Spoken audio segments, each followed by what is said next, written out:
That's how you respond, Jacksonville. Jacksonville Jaguars. That's how you respond to an emotional letdown y'all had against Houston.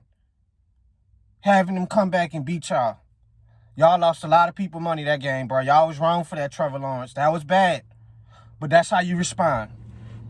That's how you come back and dominate Justin Herbert and the Los Angeles Chargers. That's how you come back and give your fans to go home happy and eat them some good Sunday dinner. Go dominate. That's how you dominate and respond well.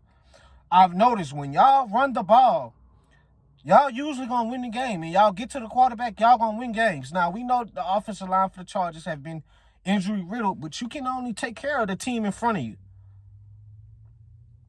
And y'all did that. Y'all made it hard for Justin Herbert. I think Herbert was so bad. I think Herbert completed probably 12 passes for 100 yards. It was bad for him. You know, he overthrew Larry McConkey on the interception. And it's just that the Jaguars are not gonna wow you with offensive explosion. You know, defensive. You know, they're gonna play grinded out football. And like I said, you get your rookie Tootin for 70 yards and a touchdown. You get Travis Etienne 70 yards. So what? That's 140 yards with the both of them with 3 touchdowns. Etienne had 2 touchdowns to Tootin 1. You know, and it's to me, what is kind of scaring me is the Trevor Lawrence. You know, they taking the ball out of his hands. Trevor Lawrence is a turnover machine. I'm a big fan of Trevor Lawrence. I thought he was primed for a big year, but I think he's in the bottom of major passing categories, guys. They taking the ball out of his hands. And if they can just dominate in the defense and do well enough on the offense, they're going to come out with wins like what they did against the Chargers. But he threw another pick on Sunday. 14 for 22, 153 yards, a touchdown and a pick. And, hold on, guys. You know, Trevor Lawrence is scaring me because it's not that it's like how you're forcing throws. It's like he does the most brain dead interceptions. He got in the goal line, I think, the Houston game and threw a bad pick to the Texas defense. And it's like sometimes it's like with T-Law, it's like, do you really know how to understand what the defense is giving you? Sometimes it seems like he doesn't even properly know how to read a defense properly. And it's like, this is not number one pick ability that we've all been waiting for. But on the positive side, you know, he's doing just enough. And to give him credit, the Chiefs game, that's why they drafted you, bro, for those games. For that game-winning drive where you fell down and got back up, that showed me how much you wanted it, bro. We need that Trevor Lawrence to get to the playoffs. And I still do think the kid is talented. But time is running out as of you being the guy. Because right now, fortunately, the Jaguars are winning not because of him. They're not. They're winning because the running game and the defense is doing just enough to squeeze out games. And I give them credit, man. They earned that win on Sunday. And you know, this could be a trap game for Arizona, you know what I'm saying? They play good defense, and you know, you got to be able to continue the wins because you got Houston breathing down your neck. They back into action. I think they 5-5. You know, the coach pretty much got the AFC South on lock. And the rest of the teams you're going to be competing with for the playoffs, it's tough, bro. It is tough. So every game count. And I say that because that's why you should have never lost the Texans game.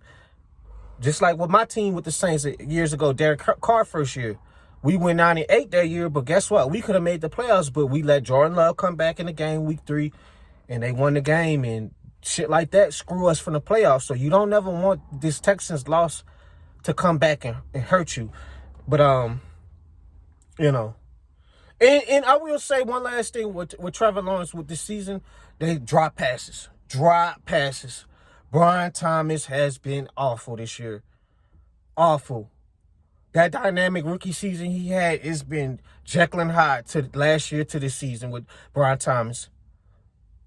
And I watched the Texans game when they played the Jaguars, the Week 3 game. Not this previous game, guys, the Week 3 game where the Jaguars were home and they was dropping passes left and right.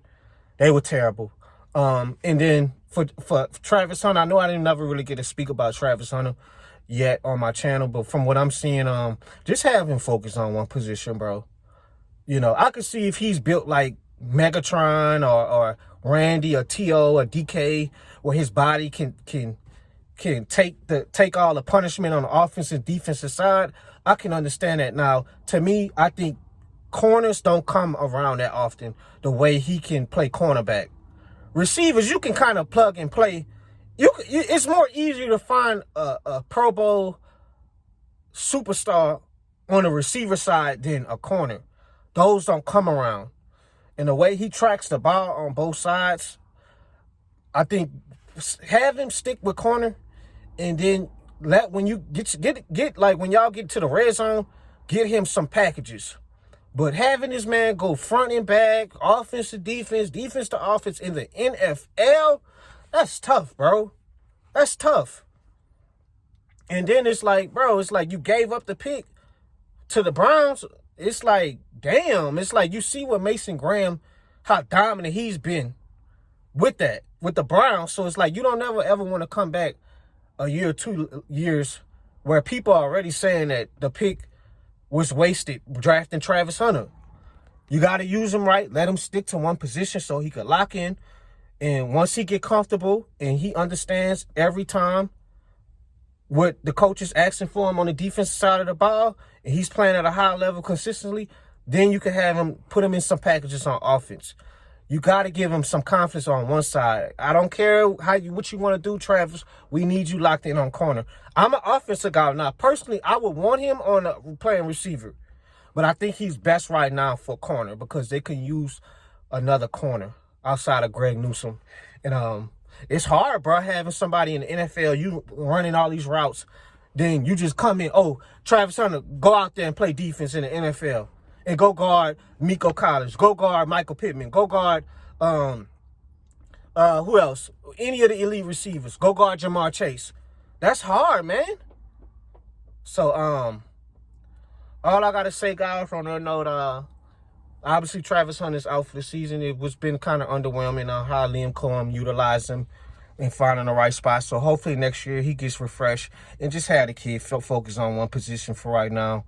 But we'll see what the Jaguars doing going forward. You know, time is crucial for them, so they got to continue to squeeze out these wins so they could get back to the playoffs. I'm out.